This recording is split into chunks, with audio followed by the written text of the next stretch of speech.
Hari ini kita ada di Nayan, Maguwarjo, Depok, Sleman. Ini kita ketemu dengan Bu Heri. Beliau fokus pada pengolahan berbasis ikan. Ibu,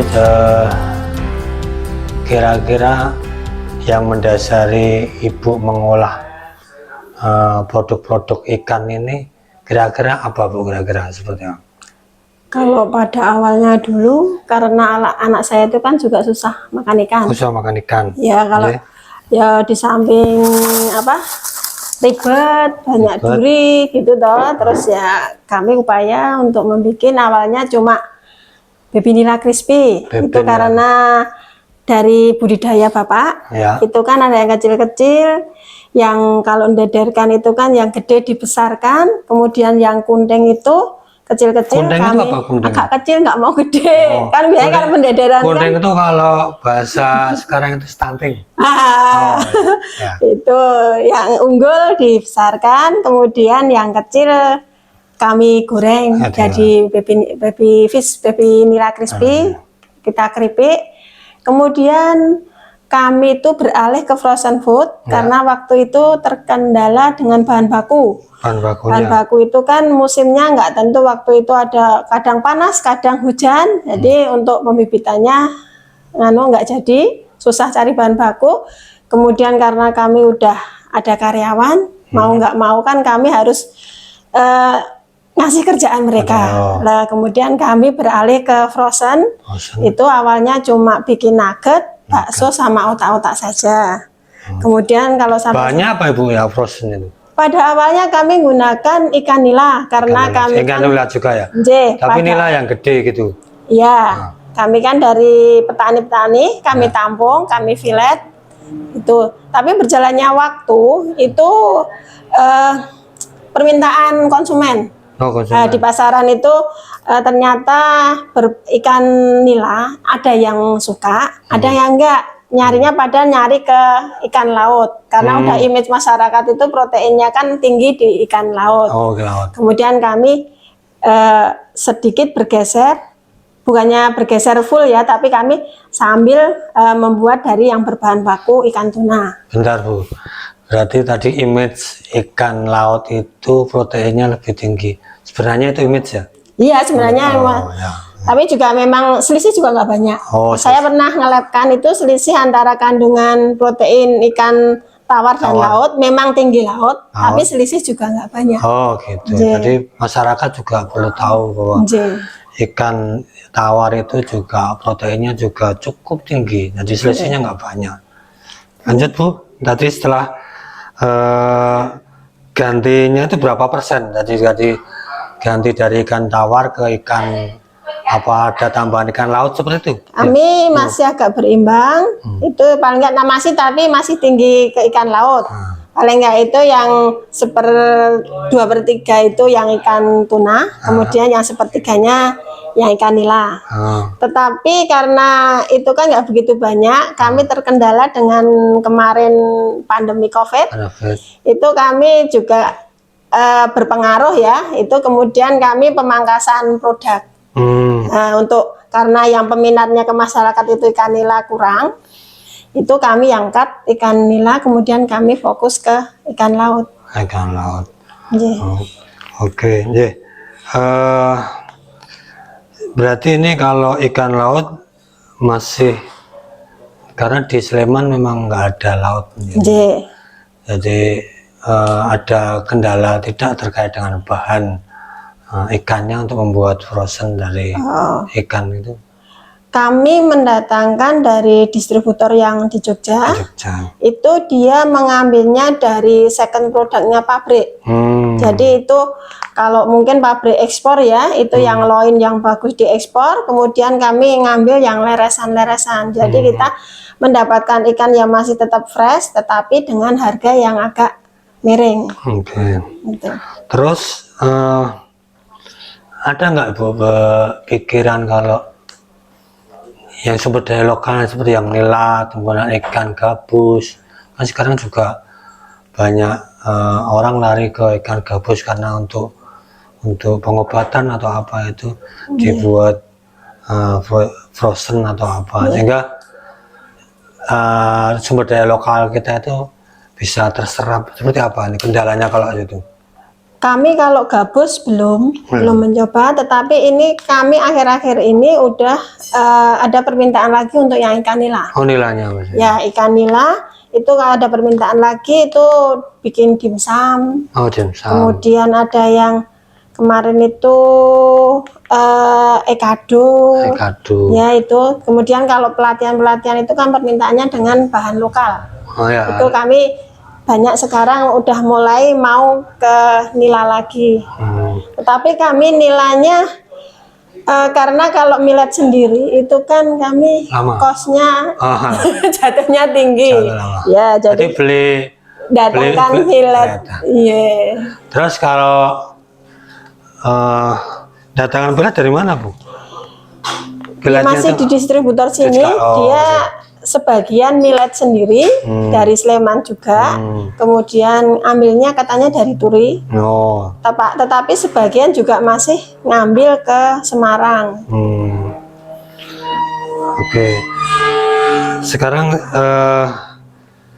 kalau misalkan ikan nila 1 kilo, Ibu bisa memprediksi nggak 1 kilo ikan nila itu kira-kira dijual dengan olahan seperti ini, itu kira-kira kita dapat profit keuntungannya berapa, Bu? Untuk ikan nila, karena ikan nila itu tulangnya banyak ya, duri. Jadi rendemennya agak lumayan tinggi. Itu saya untuk mendapatkan daging 1 kilo berbentuk daging filet, itu saya dari ikan kurang lebih 3 kilo. 3 kilo itu filet? 3 kilo utuh. Oh, ikan. Dengan ukuran yang minim itu sekilo isi 3, karena saya kalau di sini nyari yang sekilo isi 1 rotok angel. Itu. Terus harganya? Harganya kan harga sampai tempat saya kalau pas ngambil utuh ya itu 28. 28 kalau di filet kan berarti nanti jatuhnya hampir 90, tenaga belum terhitung ya. Nah, kalau beli filet saya itu kan cuma 90.000 kan, ya milih filet ya. Nah, dengan 1 kilo itu kalau dibikin 1 kilo filet ya? Nah, 1 kilo filet itu kalau dibikin misalnya bakso ya. Bakso itu kurang lebih jadinya itu jadi nek 2 kilo itu jadi 2,5 kilo. 2,5 kilo. Berarti kalau 1 kilo? 1 kilo berarti sekitar jadi 13 bungkus. 12 bungkus, 13 bungkus, 2,6, 2,5.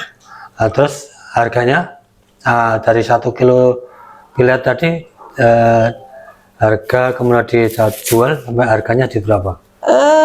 Jadi saya mau lihat keuntungannya kira-kira. Dapat berapa sih?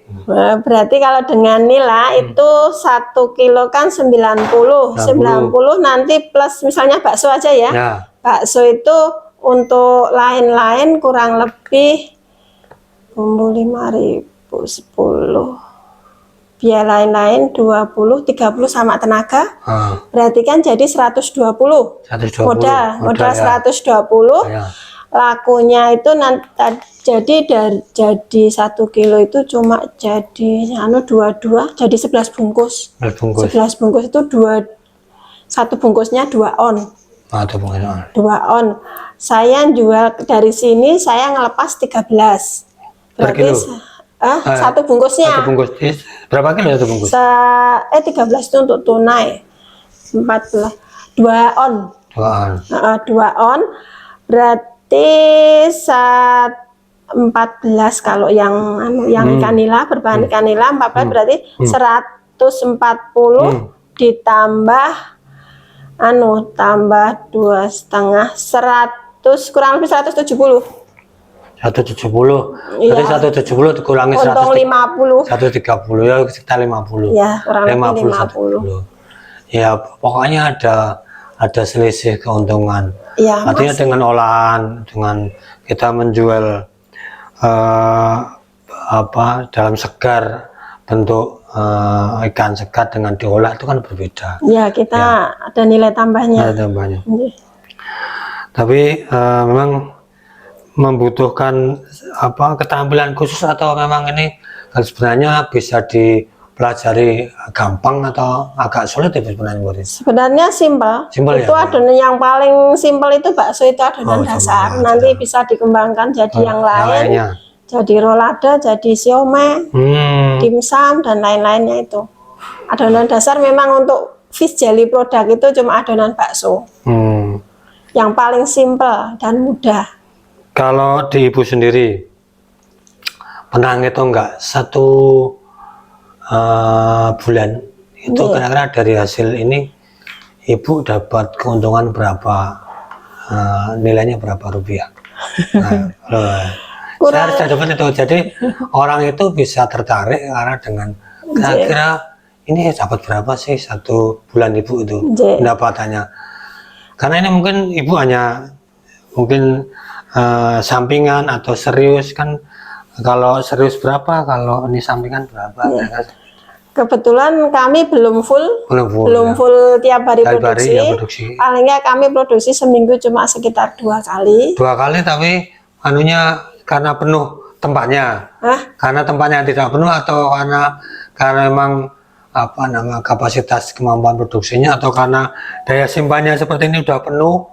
Nah itu kan ada karena berhenti itu karena ini sudah penuh gitu loh. Sebenarnya bukan. Ya, nek kapasitas produksi kami sebenarnya banyak masih bisa. Tetapi kami ya SDM juga. Ya kami kan ibaratnya ya kayak cuma ngisi waktu. Seperti itu sambil ngomong. Jadi kurang lebih itu saya itu 1 bulan cuma ngolah berkisar sekitar 50 sampai 100. Berkisarnya itu naik turunnya kilo dalam bentuk filet, bukan dalam bentuk ikan utuh.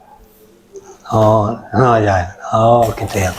Terus satu bulan berapa dapatnya keuntungan? Ayo, bro.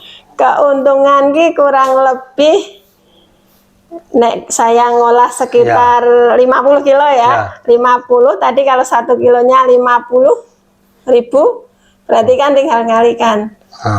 50.000 dikalikan 50 kilo. Itu keuntungan 50 kali 50 kilo? Iya. Berarti kurang lebih 2,5 juta? Iya. Itu dengan kerjaan cuma sekitar seminggu 2 kali. 2 kali. Ini karena kita itu SDM kita itu sangat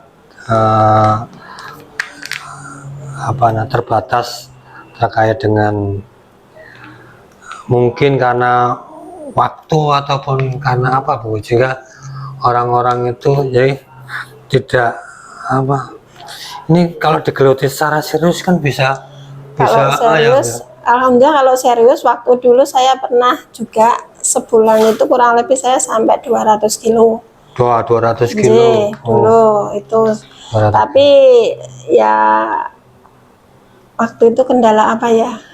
Itu saya mulai agak menurun, Itu jadi serius sebenarnya untung karena kerjanya juga nggak full, bisa di rumah nyambi dulu tenaga juga cuma kalau dia datang paling jam 8. Jam 8 nanti dia jam 10 kalau anaknya yang masih TK pulang jemput, nanti balik terus paling sekitar jam maksimal itu saya jam 3 udah selesai.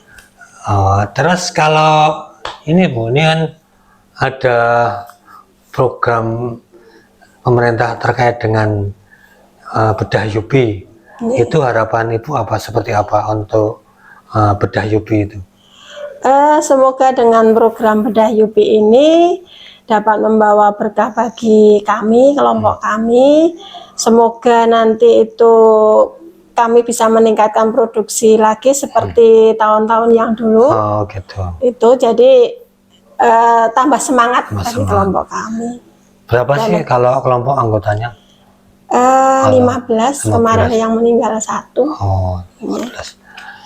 Oke, terima kasih Bu Heri. Panggilannya Bu Heri atau Bu siapa?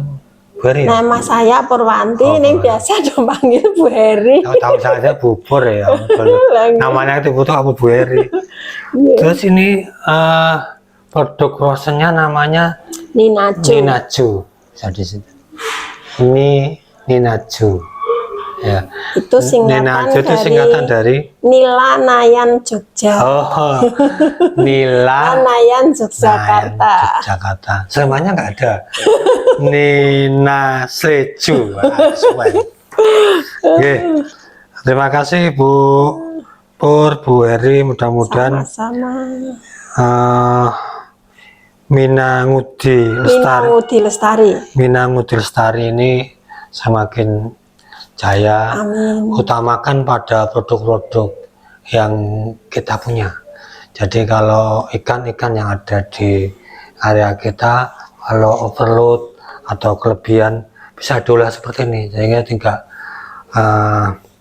menjualnya tidak hanya dengan segar, tidak menjual dalam kondisi yang bisa diolah dengan yang lainnya. Itu Ibu matur nuwun. Kita mau lihat-lihat kondisi di sekitar sini, nanti ini mau dibedah nih ruangannya. Ini bisa di masyarakat ini. Ya, menarik, terima kasih.